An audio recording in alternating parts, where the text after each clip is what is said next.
Magandang umaga po sa inyong lahat. Paras nyo kay Paras ang programang ito. At narito naman po kami. Ito po ay si Ado Paglinawan na bumabati sa inyo. Secretary?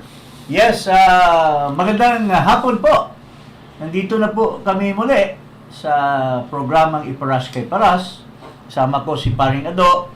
Medyo na-miss namin si Paring Eli at nag-golf yata. Nagbabakasyon sa Japan. Ang sarap ng buhay niya. Pero we are here to serve you, mga kababayan. At magandang hapon muli, magandang araw. At alam ko, naghihirap pa rin kayo. At this is manifested by your survey na ang ating Pangulo kasalukuyan ay bumabagsak na ang tiwala nyo sa kanya. At hindi magtatagal, lalong magiging bagsak na bagsak pa yan.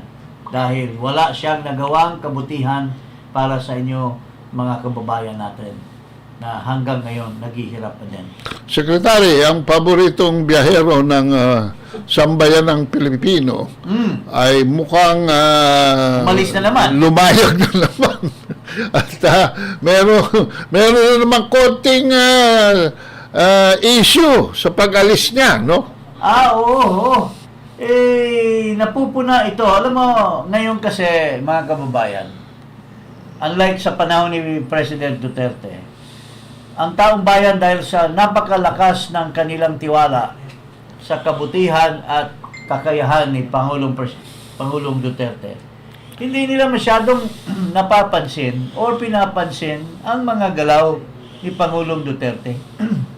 They put all their trust in him. Pero ngayon, kasalukuyan, dahil nga binabantayan itong mga kilos ni Marcos, tuwing biyahe niya, binabantayan siya ng mga ating mga kababayan.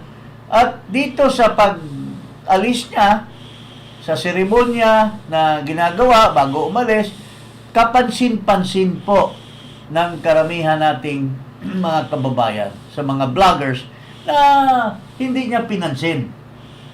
Masama siguro ang loob niya kay Vice President Sara at sasayaw-sayaw pa yung kanyang dala-dalang manika, sasayaw-sayaw pa, lalong napansin ng mga tao na inisnab niya ang Vice Presidente bago siya sumakay sa eroplano. Ito po, makikita sa isang video na dumating si Ginang Sara at hindi niya na pinansin. Ito po, makikita natin.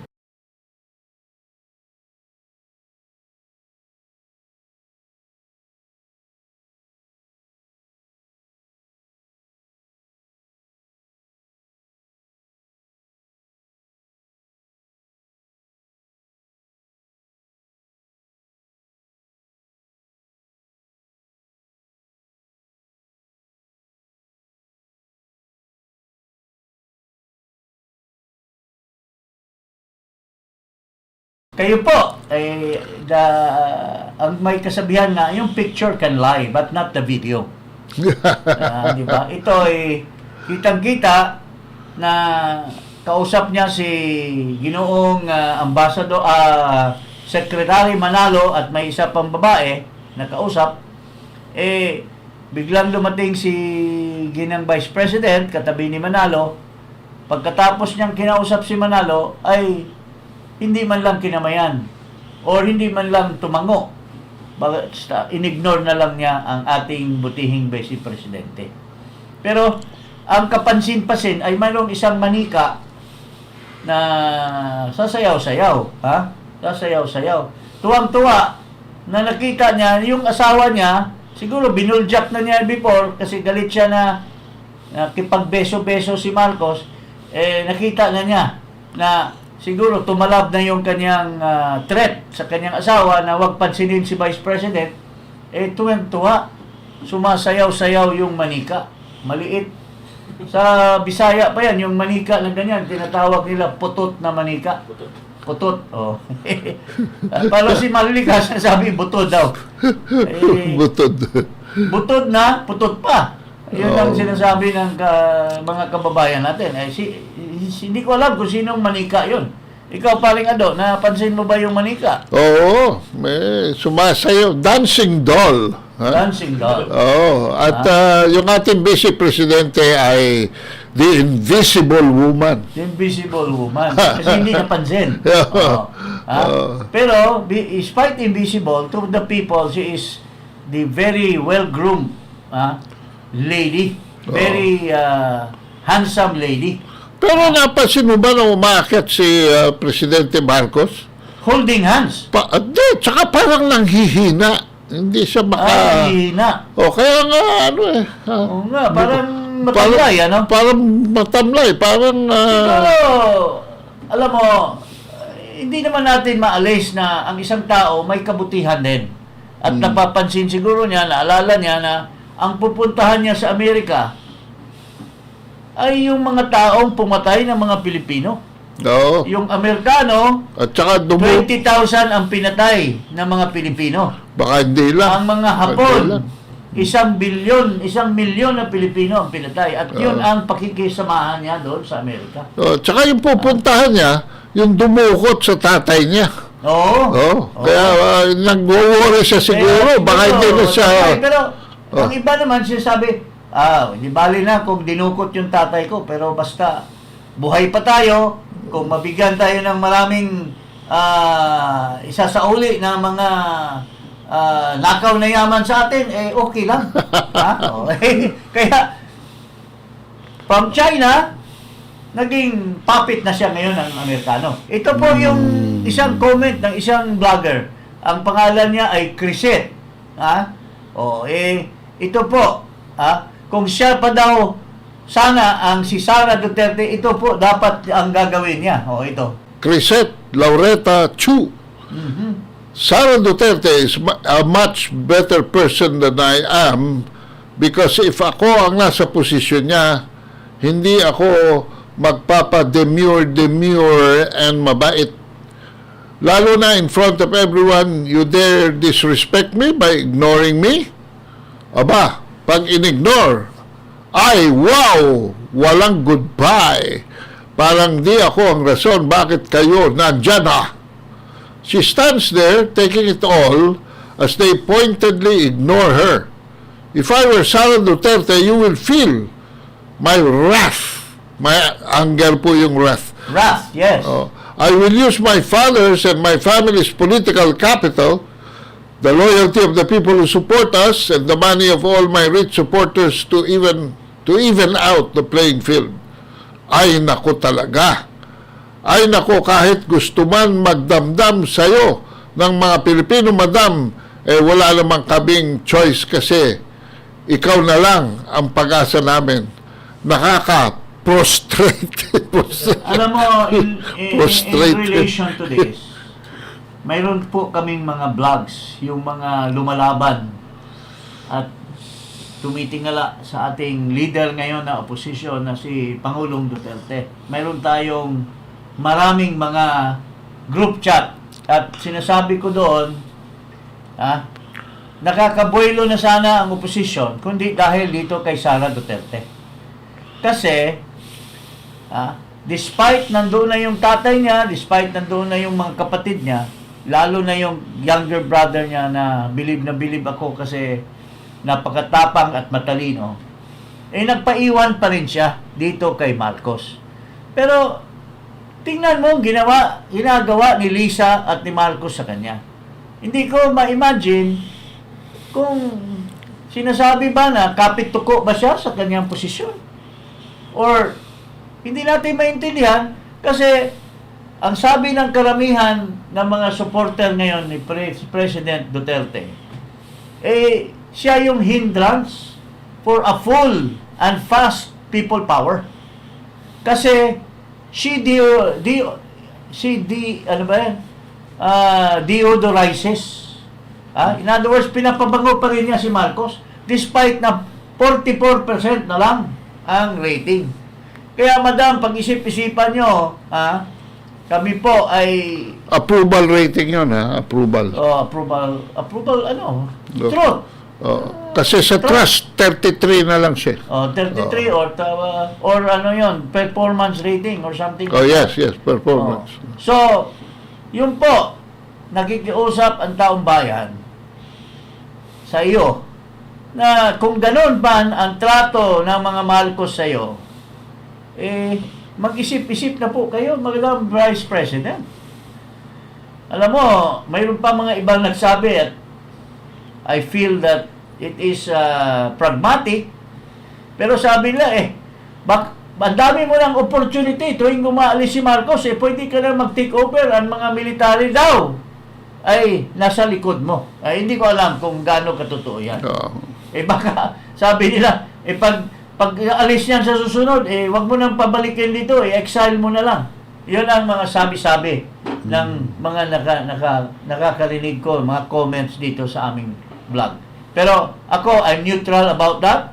I'm just saying that there is now a grand opposition that is being formed, and the rallying point is Rodrigo Duterte and Baste Duterte. Sana you should have been the rallying point of this group, kasi po ikaw ang tinitingala ng taong bayan na humiwalay dito sa administrasyon. Tsaka, Secretary, may mga naririnig ako na siya sinisisi kung bakit naging presidente si Bongbong Marcos. Yes. Dahil pinagbigyan niya. Pinagbigyan kasi hindi naman sana mananalo yan Kaya dapat you should vindicate yourself, Madam Vice President, na you were fooled to support this guy. At tingnan mo, ikaw mismo, ang ganda-ganda sana ng performance rating mo at trust rating, pero nahihila po kayo. Tanungin mo lahat ng mga nagsasabi na ika nga'y nagpapasurvey. Ang daming nagsusurvey ngayon kung ano-ano mga pangalan. Karamihan yan, mga bayaran. Pero we have always been trusting SWS and Pulse Asia. Ito ngayon, pangatlo siguro, itong Publicos. Pwedeng pagkatiwalaan natin yan. Pero ito lahat, nagsasabi na nahihila po kayo. Sa bulusok ni Marcos pababa, nabubulusok kayo. Wala namang nakalagay doon na rason bakit ka nabababa. They cannot identify exactly where you were or the reason why you're fallen down, but you're falling. And the only explanation is that you were pushed down by the lowering of the decreasing popularity and trust on Marcos Jr. So, yun po. At ito po, lalo pang bababa ito, yung rating ni Marcos because of the new expose.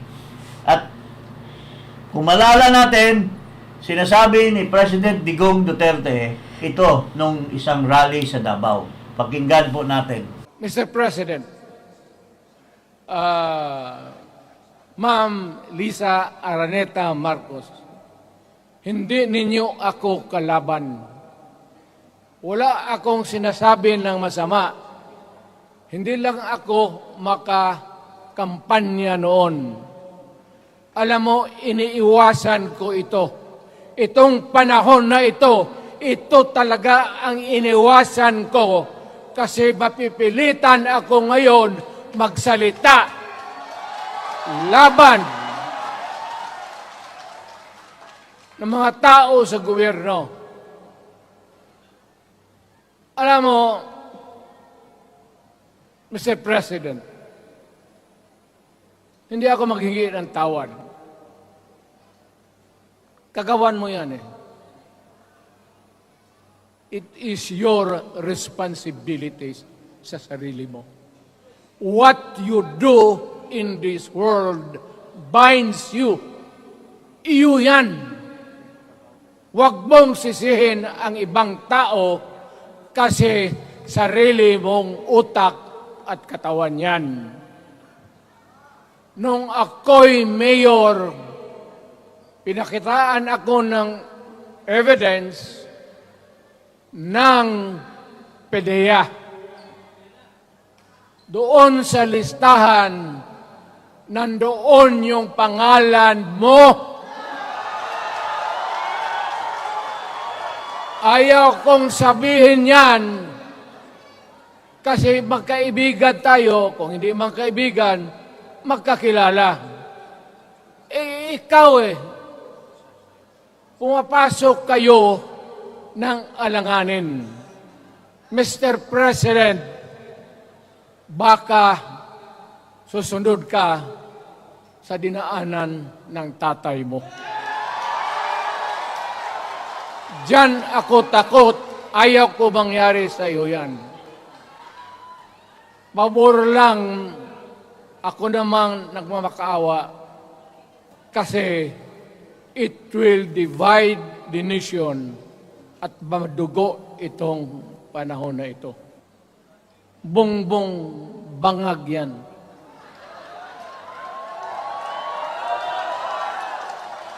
That's why sinasabi ko na sa inyo ngayon, si Bongbong Marcos bangag noon, ngayong presidente na bangag natin ang presidente. Kayong mga military, alam ninyo yan. Lalo na yung nasa Malacanang. Alam ninyo. The Armed Forces of the Philippines, alam ninyo.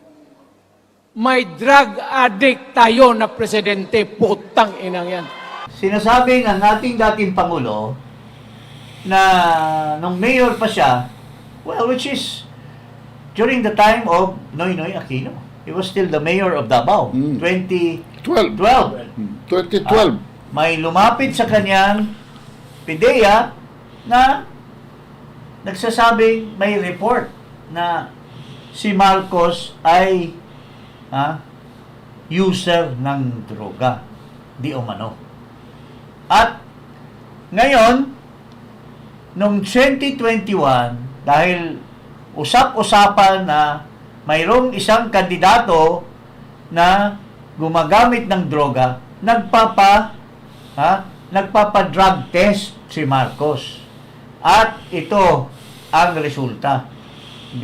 Base sa analysis at pag-research or imbestiga ni Maharlika Buljakera na nakakuha ng resulta nung drug test ni Marcos, ay yung drug test niya ay parang walang katuturan, walang katotohanan ang resulta kasi 2 minuto lang daw ginawa. How can you do a drug test with 2 minutes? Pag-ihi mo pa lang baka ubos na yung 3 minutes. 3 minutes, lalo na kung may prostate defect ka. So, dito, sa pinapakita ni Maharlika, mayroon siyang analysis na nilutong makoy lang yung drug test ni Marcos para lang mapakita sa tao na siya ay hindi user ng pulburon. Pero ngayon, dahil nga dito sa ang focus ngayon ng taong bayan ay siya ay being accused of a drug addict or di umano, ito po ang video ni Maharlika na nagpapakita nitong mga ebidensya. Ito pakinggan natin. So this one here, okay, ito yung pinakita ko sa inyo. Okay, ito yung actual, yung transaction date kung saan si Kuting ay, ulitin natin ulit.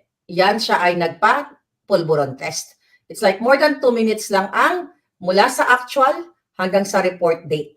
Ngayon, questionable yan. Kaya dapat, magpaliwanag ang ospital, okay, ang St. Luke's, ang pumirma, ang analyst at ang head of laboratory, yung doktor, kung bakit 2 minutes lang kakaiba yung kanyang pulburon test. Pero set aside muna natin yan. Actually, sobrang lahat ito ay juicy. Okay. Mga kababayan, ngayong araw na ito, dyan sa Pilipinas, napag-alaman ni Maharlika, actually marami nakakaalam, kayo na lang ang nahuli, okay? Na alam na ng Office of the President, alam na ni Marcos Jr., alam na ng Senate, okay? Alam na ng Senado, at teka lang, ito bagong papel to. Okay. Alam na ng Senado, alam na rin ng House of Representatives na ang ating pinakita sa inyong mga dokumento ay hindi AI. Bakit? My goodness.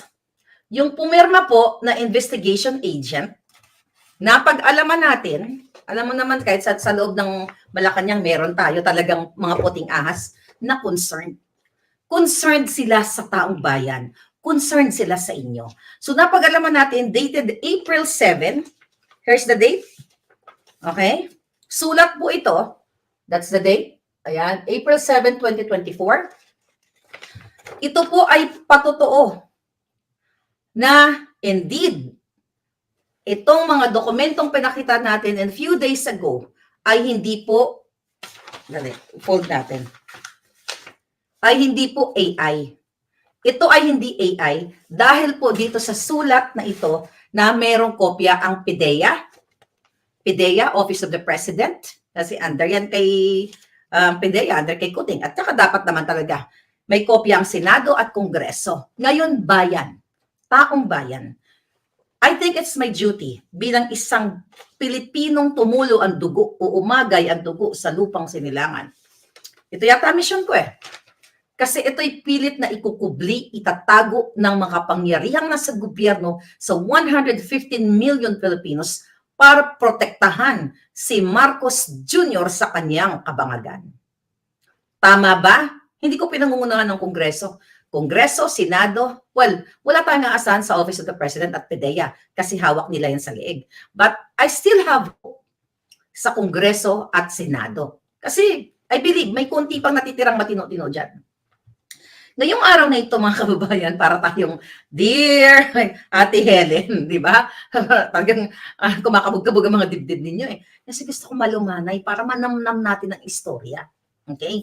Ngayong araw na ito, mga hitad, ay sumulat ang pumirma itong investigation agent na ito ay, I believe, sulat niya ito, okay, sa Kongreso, Senado at Office of the President, confirming na ang ipinakita ni Maharlika, okay, ay legit, hindi AI. Ang pinagpakita natin doon, yung dokumento na nagpakita na nagpa-drug test si Marcos.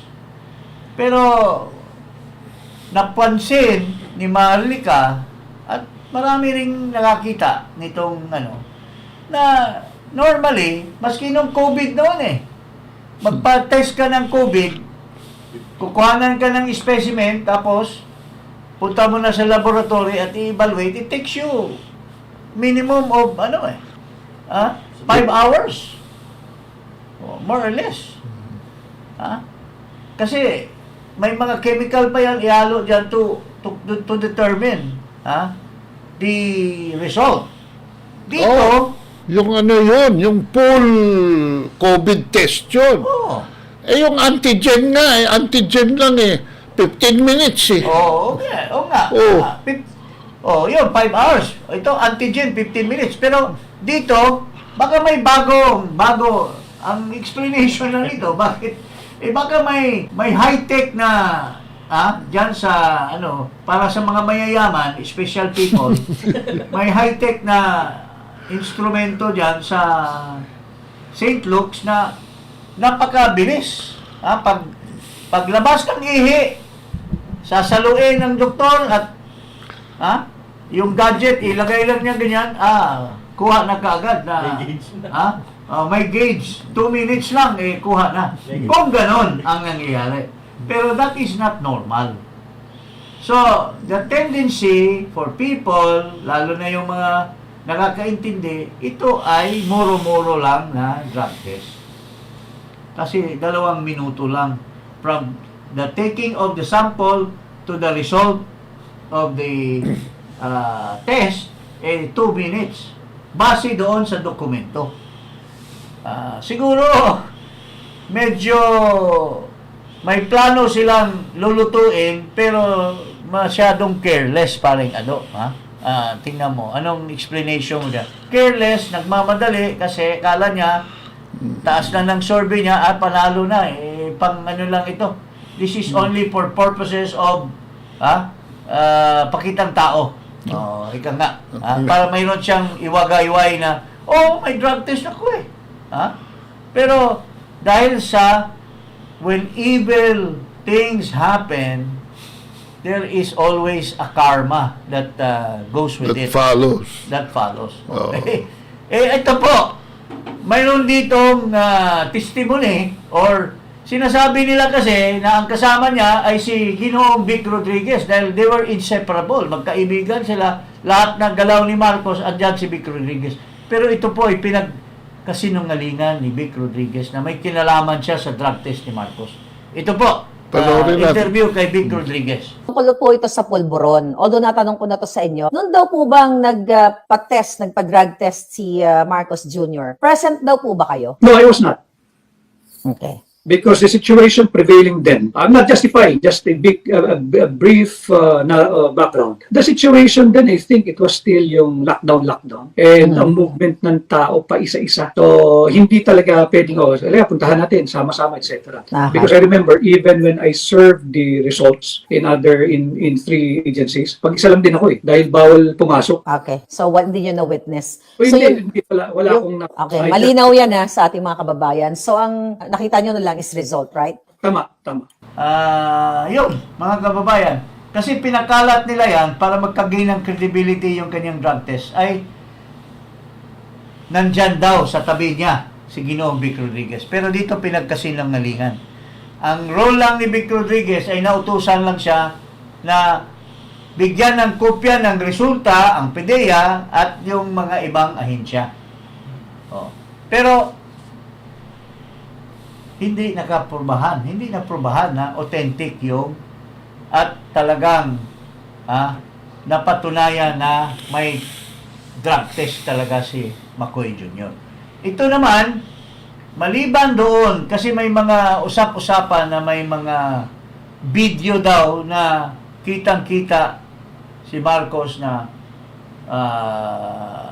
on the act, pero wala pa yan. Pero mas matindi naman ito na isang dokumento na nakalap ni Maharlika na nagpapakita ng PDEA mayroong plano na i-raid or pupuntahan yung isang apartment na pinagkaroroonan ng isang grupo kasama daw di umano si Ferdinand Marcos Jr. at kasama isang artista at mga grupo. Ito po, ang expose ni Ginang Maharlika dito sa na ito. I will read the letter. Actually, ito yan mga pala, pinrint ko lang, Okay? Ito po yung letter. To ang address Undersecretary Moro Virgilio M. Lazo, Director General of PDEA. Okay? NIA, Northside Road, Barangay Piñahan, Quezon City. So, sinulatan siya, Dear Undersecretary Lazo. Ayan. Greetings, sabi niya. Sir, the undersigned former investigation agent, which is dun sa sa papel natin na pinakita, is formally submitting himself to shed light on his alleged participation in the so-called PDEA leaks concerning the documents presented by a certain Maharlika, a political blogger which this agency immediately debunks. Okay? Some of my former PDEA colleagues warned me of the possible consequences of Maharlika's expose. Kaya nga 'di ba sabi ko sa inyo noon, ayokong pinagtatakpan ko pa rin yung pangalan kasi ayokong ma-risk ang buhay nitong agent na to na wala namang kamalay-malay dahil lumusot ang papeles o itong yung papel na ito papunta sa atin dahil ang nag-leak sa atin nito ay nasa loob din naman ng gobyerno na nagmamahal sa inyo na ayaw na nilang magkaroon ng pulboronic na presidente. But yung agent, walang kamuwang-muwang. Kaya still, pinoprotektahan natin siya hanggang sa magsalita siya talaga at willing siya magsalita. My channel is open. Tuloy po natin. Okay. The undersigned has no participation in any manner and does not know how the said person acquired it. That was me, okay, the said person. Please be informed that immediately upon his reassignment from IIS, okay, IIS is Intelligence and Investigation Service, okay, to the RONCR. What is RO? Comment nga dyan, hindi ko na research. RONCR and up to his termination in November 2013. He had no access to all case folders containing classified information stored and kept at the Intelligence and Investigation Service. So, tinerminate, okay? Tinerminate pala ito si Mr. Investigation Agent, okay? Kaya tapos doon sa department niya at inilipat dito sa RONCR, Regional Office. Thank you, Michael. Thank you. Yes, thank you very much. Okay? Concerning the classified information relative to the document that the political blogger is allegedly referring to against actress Miss Soriano and politician Bongbong Marcos and others. It is common knowledge at the agency's compound that the undersigned, the agent, was the one who personally interviewed the said confidential informant on March 10, 2012 at the IIS office in front of some IIS personnel who were present at that time. And the said interview was reduced to sworn statement. So yung confidential informant ay nagkwento, then ginawa, nag-sign siya ng sworn statement niya. The following day, which is yun na nga yung following day is March 11. Ito yung hawak nating papel. Yun yung pre-operation report. The following day, upon taking the witness deposition, he immediately prepared the pre-ops and the authority to operate. So ito na yung papel na una natin pinakita sa inyo. Okay? For possible casing and surveillance. A process under the PIDEA manual operations before the conduct of anti-pulburon operations. Okay? Unfortunately, the then deputy, listen to this, the then Deputy Director General for Operations halted the supposed planned anti-drug operation for unknown reasons. So, pinigil. So, tama yung impormasyon natin. Diba? Na pinigil. Although hindi pa napapangalanan si Ochoa dito, pero yung Director General ay ipinigil o tinigil ang in-stop ang operation, ang pag-raid supposedly kay Terry at kay Kuting. Okay? Ngayon, tuloy natin. Following the guidelines on document security, all the acquired classified documents were securely placed in a folder with a blue cover sheet. Confidential, containing, eto na tayo, kaya may title tayong ganyan, pictures of some personalities while using suspected illegal chuchu o illegal pulburon inside the suspected high-end condo unit at the sworn statement given by the confidential informant, including the memo dated March 10, 2012, addressed to Department of IIS. Ito yung sinasabi niya sa sulat, mga palangga. March 10, ito. Okay, yan yung sinasabi niyang sulat. Okay? Ngayon, mga palangga. Next page tayo. Okay, together with the pre-ops and authority to operate, we're securely stored and kept at the IIS office. If all those classified documents were continuously spread to unauthorized persons, Okay? Ako yun. Kasama ako doon. Malay ko ba? Okay? Gusto lang naman ng ating mga palangga na malaman yung lahat na nagpupulburon si Kuting. Okay? The highest possibility is that they could be used for personal and political reasons. But my reason is not personal. It's for the people na makalaya sa bangag-bangag na administrasyong ito. Tuloy natin. Please spare me from this mess. During the late President Aquino's administration, I suffered greatly from this agency's former crooked chief.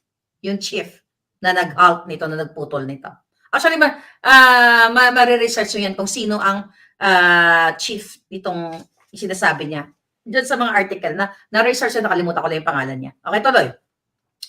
If warranted, I am more than willing to submit myself to any formal inquiry your office conducts. I am hoping that this letter will merit your utmost attention. Thank you and God bless. Sincerely yours, lovingly yours, the agent. So, pakita ko po sa inyo, katunayan, kailangan malaman ng taong bayan, ito po ay may kopya na ang presidente ninyong Kuting. May kopya na silang lahat, ayan po yan, okay? Ibig sabihin, nasa mga kamay ngayon ng presidente, nasa mga kamay ng PDEA, pero dalawang yan, wala tayong aasahan dyan. Umasa tayo kahit papaano sa Congress and Senate na mga palangga na patawag nila tong taong ito once and for all para pagkalinaw. So meaning, dito sa letter na ito na natanggap nyo na, Congress at Senado, inunahan ko na kayo. Kasi ayoko nagsisinungaling kayo sa taong bayan. Mga palangga, inunahan na natin na totoo, legit, dahil sa dala ng mga panindak din dito sa agent na ito, minabuti niyang magsalita at gusto niyang magsabi sa taong bayan. Sabi ni Palangga, may nagsabi, Congress, wala na rin tayong asahan dyan, sabi ni Bolinggit. Kaya nga Palangga, tignan natin. Pero ang tanong ko sa inyo, dyan sa letter na yan, binanggit niya na may letratong nagsisesyon si Kuting na nagpupulburon. Kaya nga ang tanong ko, aantayin niyo pa bang makita? Well, siguro, aantayin niyo pang makita. Dapat lang na makita ang pulburon na nagsisingot si Kuting at ang video. Nasa mga kamay niyo yon. At babantayan ninyo etong Kongreso at Senado. Itong expose ni Marlica Booking na booking. Ay nagpapatunay at tingin ko vindicates the statement of President Duterte na sometime in 2012 or thereabout, when he was still the mayor of Davao City, ay may lumapit sa kanyang PDEA. At kinuwento itong pangyayari. And ako, I presume na hindi naman magpapakita lang yung PDEA ng papel. Mm-hmm. I'm sure Duterte is a lawyer. He could have asked a copy of these documents. And para sa akin, it's my personal belief na itong possibility na dokumento na nasa kamay ni Marlica, it could have been that a copy of that document that was given to Duterte. And that vindicates Duterte to be not a liar. Anong masasabi mo paring sa theory ko? Aba, ang dates pareho. 2012. Alam mo, hindi na masyadong the way Duterte was doing his speech. He was trying to grapple for the right words, meaning na medyo... Parang hindi talaga, parang umiiwas si Duterte in a way na it will be fatal for Marcos. Nagdahan-dahan pa rin siya. Dahan-dahan pa rin siya. Kasi ayaw niya talagang maging kawawa si Marcos, mga kababayan. In fact, maraming mga ampalaya vloggers na sinasabi kaagad na pabalit-palit daw si Duterte. Because probably Duterte does not want to hurt Marcos directly. Like sabi nga ni Duterte, mabait naman si Marcos, pero it's the country that is at stake. mga kababayan. So, I would presume, if yung sinasabi ni Maharlika na puting ahas at nakakuha siya ng kopya, galing lang yan doon sa mga files na natanggap siguro noon ni President Duterte. Noon pa. Noon pa. At ngayon lang, Dated. and I think the President Duterte wants to prove and also wants to tell the people na it's about time that they should really realize na talagang yung sinasabi niyang bangag si Marcos ay totoo na talaga yan. At ito mga papeles. Bangag noon at bangag ngayon. Oo. So, ito yung papeles at nasa kamay ngayon ni Maharlika. And ngayon, doon sa unang papeles, it shows an investigation na conducted. And they were about to raid kasi nagkaroon ng casing, they were about to raid the apartment 46C. 4C 4C. of Rizal Tower. And sabi ni Marika, hindi magkakaila ito dahil nung nag-report ang ABS-CBN tungkol kay Maricel Soriano na binugbog niya ang mga katulong, lumabas yung apartment na 4C doon sa report ng ABS-CBN. So, it is Corroborates. It for corroborates. certain that Maricel Soriano lives in di umano doon sa excuse me, Rizal Condominium in Rockwell. Oo. So, yun po. And ang kasama daw ito allegedly, at that time there was also common knowledge na ang katipan or jowa ni Maricel Soriano ay no other than a certain person by the name of Martin Araneta. Whoever is he? Is he the well-known brother of the First Lady? Na brother-in-law ni McCoy? Or is he another Martin Araneta? I, for one, was able to be certain that a certain Martin Araneta also happened to be the boyfriend of my former employee in the House of Representatives, who is a cousin of a former senator. And it reached me na itong babae na ito ay boyfriend daw niya dati, si Martin Araneta. At already, well, hindi ko na lang i-elaborate, kung But anyway, ito po yung nangyayari. Yung nag-imbestiga na PDEA ay sumulat ngayon sa Kongreso na willing siyang to shed light on what happened. Ang matindi dito kasi, di ba mayroong rumor na may video na pulboronic video. Pero dito sa expose nitong PDEA agent, sinasabi niya may mga pictures, may mga retrato doon sa mga casing nila. Baka mauna yun Na? Baka maunahan yung video. Baka maunahan yung video. Baka itong mga pictures na ito, mga kasama. Kasi if you take pictures kasi, you also take video So they might be talking of the same incident. Paring Ado. Nung i-file daw yan, sabi nung sumulat, may mga kasamang pictures. May mga sa kasamang file. pictures sa file. Oo. Tsaka documents. Documents. Siyempre, pinigilan siya ng kanyang amo. At after that incident, pinigilan siya ng amo dahil mayroon daw cabinet secretary. Wala namang ibang cabinet secretary na may relasyon sa mga Marcos, kundi yung member ng law office. Ng most Law office. At siguro, di umano, we're not saying for certain na it's this person. Pero pwede nating sabihin na most probably nakapagbayad na ng utang na loob dahil yung kapatid dito or in-law Oo. ay maski may conflict of interest, mga kababayan, in-appoint pa rin na cabinet member. Ha?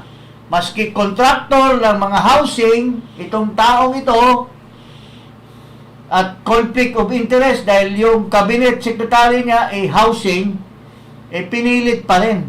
At the arms of the members of Congress were twisted to approve his nomination and being a cabinet member. So, alam mo, Are you accusing Secretary Acosar? Accusing... akusar? Oo. Inaakusar ba kayo kita? Inaakusahan mo ba si Acosar? Inaakusahan mo ba si akusar? Hindi naman siguro. Ha? Oh, Kasi that's common knowledge. Oh. But anyway, ito po ang ating kailangan pa bang investigasyon ito ng Senado? Hindi na kailangan eh. Very clear na Sobra. it all links everything from the alleged May confluence there's a confluence of events. and information. It all parang nasa isang kahon lang lahat eh. Oo. Ha? It intertwines Oo. all the facts. But of course, mas maigit din yung request nitong agent na imbestigahan ng Senado. Baka Oo. may mga pictures pa siyang ipapakita. Ang tanong, may lakas ng loob ba ang Senado na imbestigahan ito? Well, dito tayo magkapila. Doon sa mga grandstander. Ito na ang oportunidad ninyo na i-grill ito. This is the most legitimate issue na dapat imbestigahan ng Senado because this involves leadership, this involves governance, this involves the future of our nation. Integrity of our Integrity of government. leaders of our government. It can re-elect you know. It can make you President, my dear friend, Rapi Tulfo. Ito ang tamang panahon na Ito imbestigahan dapat mo. kilikilatis ng Tulfo, gusto. Mr. Bato, lalo na you're running for Re-election. re-election. Huwag kang matakot. Total, alam ko, tatakbo ka naman sa grupo ni PRRD, hindi ka naman tatakbo sa administration candidacy, administration group ni Marcos. So, ito yung opportunity mo, Mr. Bato de la Rosa. Tsaka hindi grandstanding ito. This is grandstanding. seeking the truth. Walang murahan dito. Ito, pakinggan natin si Ginoong Vic de la Rosa. Vic Rodriguez. Bakit po kayo nagpa-drug test? Kumbaga, ang panawagan natin ay sa kasalukuyang administrasyon, lahat sa ating pamahalaan mula pinakamataas na pinuno hanggang sa pinakamababa. Ano po ang layunin nito? May gusto ba kayong mensahe na iparating dito sa inyo pong pagpapadrug test? Alam mo, yung nasa caption ng aking recent posting, it really is coming from my heart na hindi mamatay-matay itong usapin ng paggamit ng droga di umano ng mga ilan sa nasa pamahalaan. At nung naglabasan at muling uminit itong usapin ng droga, alam mo, Admar at Carla, ako'y nananahimik na at enjoying my private life and private practice. Pero nung lumabas nga yung ipinakita doon sa vlog ba o Facebook page ni Binibining Maharlika, ang daming tumawag sa akin. Yung iba, gustong nakikiusyoso, ano bang talagang totoo doon sa ipinakita ko roon ng 2021. Ako daw tolerate ko raw yung kasinungalingan ng 2021. Kung nalalaman ko raw ba na peke yung aking pinakikitang resulta. That is why I have reposted yung controversial na papel na umiikot last week. At ang linaw ng sinabi ko ron, I never said that that piece of document or paper or whatever way you want to call it, coming apparently from PIDEA is authentic. there is not a sentence, a word, more so the caption, that suggests that I am affirming and confirming the authenticity of that document. Konting pag-unawa at pag-intindi ho muna bago tayo magkomento. Kaya nga ang sinabi ko, to simplify, mag-drug test na lahat. Why? Because I stand by, Adma, doon sa aking ipinakitang resulta noong 2021. Yun ay resulta ni Den BBM at ang sabi ron ay negatibo. And up to today, I stand by what I did noong 2021. Yung mga nagsasalita, pumupuna, wala naman ho kayo doon noong mga panahon na yun. Kaya wala ho sigurong authority na makapagsabi whether he is standing by or not anymore doon sa kanyang pinakita, kundi yung tao nagpakita. So in your program, Adma, I'm standing by what I have presented noong 2021. Kaya nga sabi ko, kung nag-negatibo noong 2021, I'm confident kung magpapatest ngayon, negatibo pa rin. Why? Negatibo ka ng 2021. That's why my challenge is not directed, or my call rather, is not directed to one official. It's across the board para mamatay na yan, isyong yan. Dahil hindi biro ang usaping droga. Ang usaping droga, drug abuse at drug use, lalo pa di umano ng mga opisyal ng pamahalaan, whether it's in the Philippines or in any part of the world, this is revolting. Dapat tayong matakot, dapat tayong maalarma, dapat tayong magalit sapagkat droga yan. Yung dokumento na dala-dala niya, unang-una, hindi siya kasama doon. Pangalawa, hindi niya sinasabing authentic o hindi yung dokumento. Sinabit lang. Na atasan lang siya na mag-deliver or ipa-deliver yung dokumento doon sa kaukulang mga ahensya. So, sabi niya, kung talagang mapatunayan, magpa-drug test uli. Or magpa-drug test siya once and for all for public consumption. Transparent. Para transparent. Ito po yung hamon ko kay Ginoong Macoy Jr. Sama mo na rin si Lisa. Pag-drug test kayo mag-asawa. Pati yung anak. Kasi maraming nagkikwento. In fact, some congressmen even tell me na ganon. Pero hindi na lang. Anyway, ito po ang hamon ko kay Macoy Jr. Sir, bumulusok na pababa ang trust at saka performance rating mo. You are the only president we have in this country. Gusto po namin maging successful kayo. So, para mapatunayan na wala kang house show sa buhay mo, magpa-drug test po kayo para malay natin kung magiging negative talaga yung tunay na drug test mo, Makabawi ka. makabawi po kayo. Abot pa ng 90% yung trust ng tao sa iyo.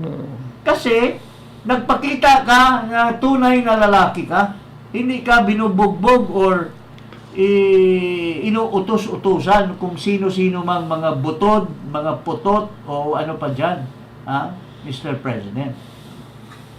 So yun lang po ang for the sake of the country, you are the only president that we have. We want you to succeed.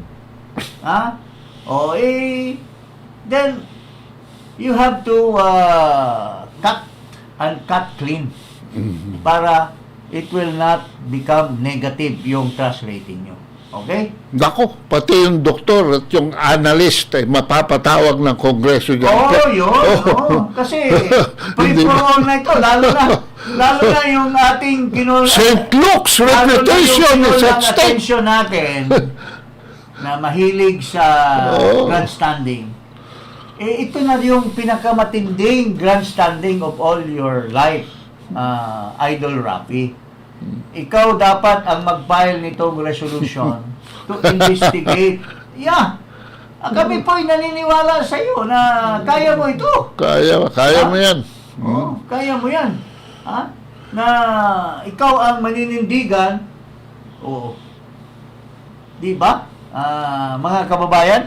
Oo. Ha? For the meantime, kaya nyo rin namang mag-subscribe dito sa Okay. Iparas kay Paras at sa aking YouTube channel at Ado Paglinawan. Secretary, magpaalam na tayo.